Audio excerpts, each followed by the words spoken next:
Good morning student. जो हमने हमारा जो होमवर्क था, जो हमने जहाँ पर छोड़ा हुआ था, उसी क्लास को वहीं से स्टार्ट करते हैं। हम तीसरे लेसन पढ़ते, उसकी हमने समरी जो है समाप्त कर ली थी, जिसका नाम था discovering to the saga continues. उसके आज हम क्वेश्चन आंसर डिस्कस करेंगे। ध्यान से सुने। What did the tourist gaze at. जो वहाँ पर टूरिस्ट माने जो यात्री आ रहे थे, वो किसकी तरफ देख रहे थे? ज़्यादा ध्यान उनका किसकी तरफ था? They gaze at the murals and King Tut's face. ज़्यादातर है वो मूरल्स की तरफ घूर रहे थे, देख रहे थे, या किंग टुट के चेहरे की तरफ। म्यूरल्स माने क्या होता है? जो बहुत ही ज़्यादा कीमती जो ज्वेल्स होती हैं, पन्ना पोखरास वगैरह होते हैं, हीरे जवाहरात होते हैं, उनको कहते हैं मूरल्स। और तुम्हें पता है, मिस्र में ऐसा विश्वास था कि जब भी वहाँ पर कोई मरता था तो उसके साथ वो ऐसे कुछ चीज़ें रख देते थे सोने चांदी की, ऐसे कंघी वगैरह, ताबीज़ वगैरह, और वो समझते थे कि इन चीज़ों की इस व्यक्ति को जो मरा है अगले जन्म में इसको ज़रूरत पड़ेगी। इस प्रकार वो उसके साथ कुछ महत्वपूर्ण चीज़ें दफना दिया करते थे। उनको कहते हैं मूरल्स। ठीक है। What did the tourist wonder. किस बात से यात्रियों को हैरानी हो गई? They wondered whether the legend about the pharaoh's curse was true. जब उन्होंने पाया, टूरिस्ट ने जब पाया पुस्तकों को पढ़कर कि जो फेरो की जो कर्स थी, वो फेरो का कर्स माने जो श्राप था, वो सत्य था। इस बात को जानकर वो सारे हैरान हो जाते हैं। What did the Carter do for months. Carter ने महीनों तक क्या किया? He recorded the pharaoh's treasures for months. जो फेरो जो टुट था, उसके जो शरीर पर लगा हुआ जो खजाना था, उसका रिकॉर्ड कायम करने में, उसको काउंट करने में ही महीने लग गए कार्टर को। इतना सोना चांदी उस पर लगा हुआ था। What did the Carter find at the first coffin. पहला जो कॉफिन था, ताबूत था, उसमें कार्टर को क्या मिला? He found garlands of flowers in the first coffin. पहले ताबूत में कार्टर को फूलों की गार्लैंड्स माने मालाएं मिली।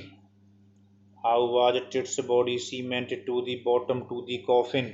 जो किंग टिट की जो बॉडी थी, उसको कॉफिन के बॉटम से कैसे जो सीमेंटेड कर दिया गया, कैसे बहुत अच्छी तरह चिपका दिया गया, किससे?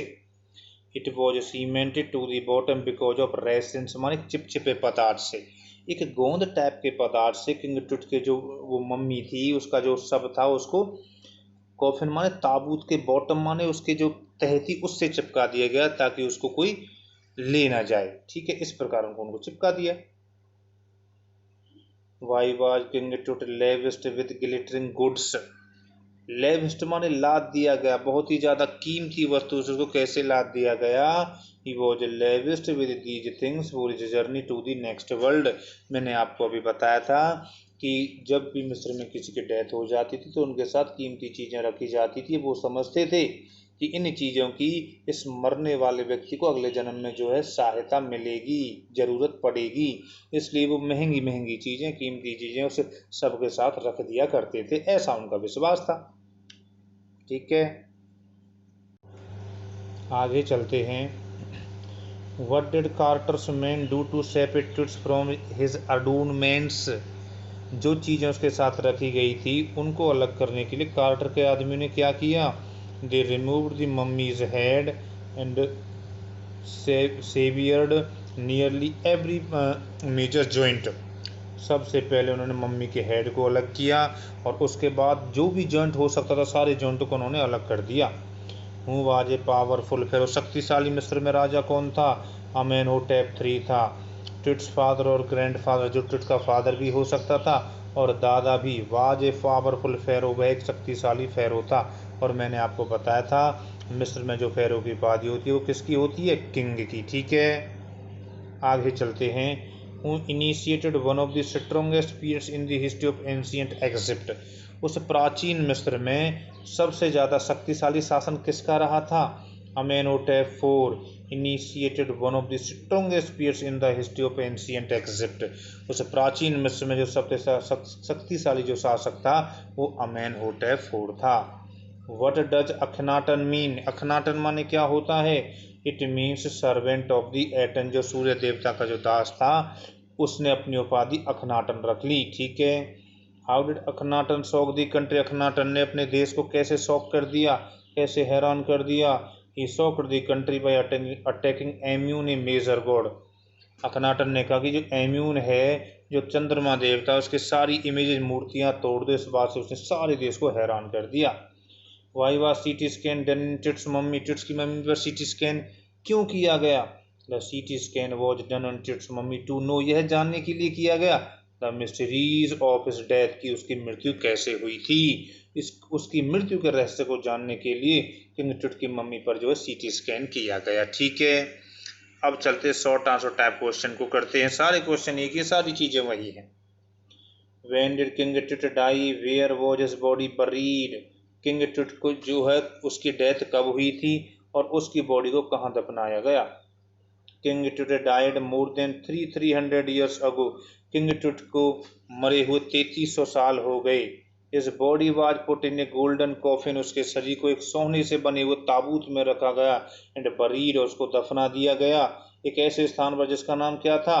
वैले ऑफ द किंग, जो कहाँ पर था? इजिप्ट माने मिस्र में। किंग टुट died when he was only a teenager, जब किंग टुट की डेथ हो जाती है जबकि वह अभी एक किशोर ही था। और मैंने तुम्हें बताया था किशोर अवस्था कब से कब तक होती है? 12-13 साल से लेकर 17-18 साल तक पूर्व किशोर अवस्था होती है। जो पूर्व किशोर अवस्था होती है वो 12 से लेकर 16 साल तक होती है। और जो उत्तर किशोर अवस्था होती है वो 16 साल से लेकर 19 साल होती है। तो इन सालों के बीच में किंग टुट की जो डेथ हो जाती है।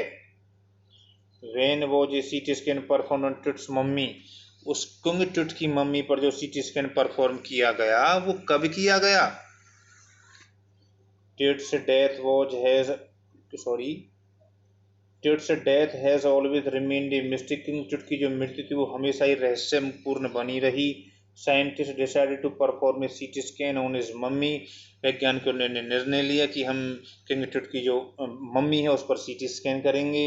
सो मैंने इसलिए ऑन 5 जनवरी 2005 को his body was taken out, उसके शरीर को ले जाया गया out of its resting place, इसके आराम करने वाले स्थान से बाहर, फॉर सीटी स्कैन, किसके लिए?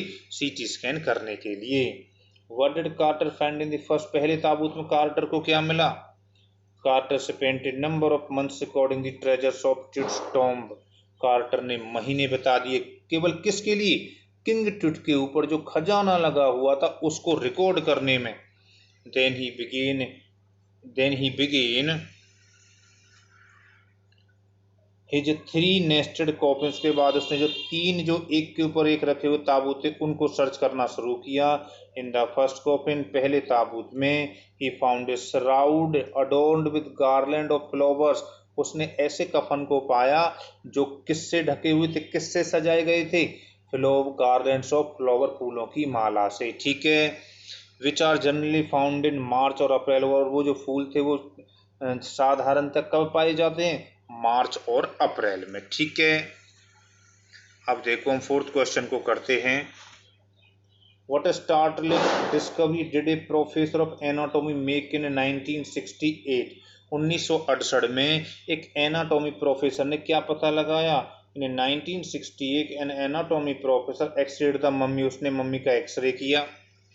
ही रिवील्ड, उसने यह दर्शाया, द टुट्स ब्रीस्ट बोन, की जो टुट्स की जो छाती की जो हड्डियां थी, and friends ribs were missing, और जो पसलियां थी वो गायब थी। ठीक है, how does CT scan examine an object, जो सीटी स्कैन होता है वो एक ऑब्जेक्ट का स्कैन कैसे करता है? Now diagnostic imaging can be done with computer tomography of CT scan. अब जितनी भी जो बीमारियों का जो हल है वो किसके द्वारा जो है हल किया जा सकता है? सीटी स्कैन के द्वारा उसका निदान किया जा सकता है, समस्या का समाधान किया जा सकता है। In this technique 100 of x-rays, अब देखो सीटी स्कैन में क्या होता है, 100 ऑफ एक्सरेज, हजारों की संख्या में जो किरणें होती हैं, क्रिएट ए 3 डायमेंशनल पिक्चर, जैसे 3 प्रकार के वो डायमेंशनल पिक्चर बनाती है जो सीटी स्कैन की जो किरणें होती हैं। With the help of CT scan के माध्यम से the scientist try to find out the cause of his death, CT scan के माध्यम से साइंटिस्टों ने यह पता लगाने में सक्षम हो सके कि किंग टुट की डेथ कैसे हुई थी। तो इस प्रकार हमने ये लेसन यहाँ पर ख़त्म किया है। क्वेश्चन आंसर बेसिक हमने किए हैं, आप अपने नोट्स बनाएं अच्छे से। 3 हमारे लेसन यहाँ पर ख़त्म हो गए हैं और वीडियो देखने के लिए और कोऑपरेशन करने के लिए आप सबका बहुत बहुत धन्यवाद।